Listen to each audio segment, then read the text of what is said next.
After 180 years, Damon Tyner became the first black prosecutor in Atlantic County. I spoke with him about his deep roots in South Jersey and his commitment to addressing what's happening at the intersection of race and law enforcement. I always describe my family as best as sort of a convoluted Brady Bunch.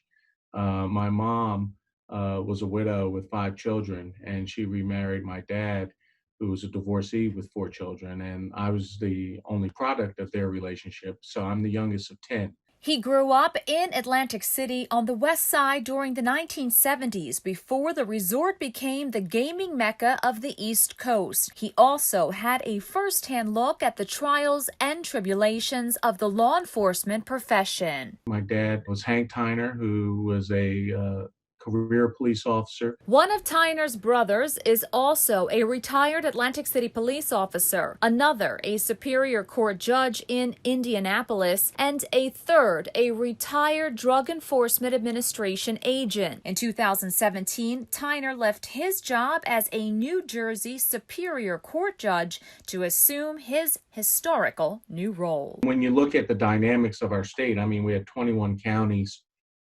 and over all the years of the criminal justice system throughout the entire state, that I can count them on 2 hands, should be indicative that that there has not been a lot of participation by people of color and influential positions, such as the chief law enforcement officer of each county. Amid recent racial tensions across the country and calls to defund the police, Tyner says it's important to keep funding for law enforcement while also addressing the bigger picture. We have to communicate with one another better, and that we have to try to ensure that everyone receives the services that they are entitled to, that they deserve.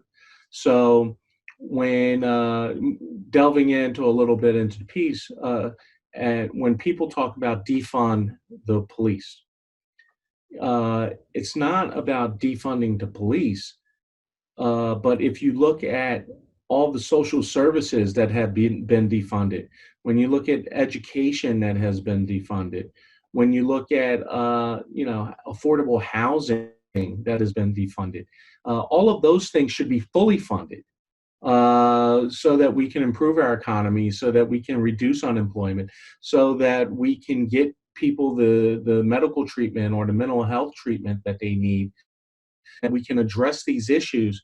Then, if those issues are fully funded and they're being treated adequately, then you don't have as many issues that require law enforcement involvement. You take away some of the social ills. And, but it begins and ends with communication. Tyner believes communication is key to changing the narrative of current events throughout the nation. It's not all about just simply Black, white, Latino, Asian. It's not simply about that. It's about a diversity of experiences and bringing everybody to the table to participate in this great system that we have, because as perfectly imperfect that our American system is, and I will say that again, it is perfectly imperfect. I still believe that it is the best system in the world, and I believe that it's our obligation as citizens to make it better. To make it better for our society and future generations to come. Reporting in Atlantic County for New Jersey News Network, I'm Veronica Dudo.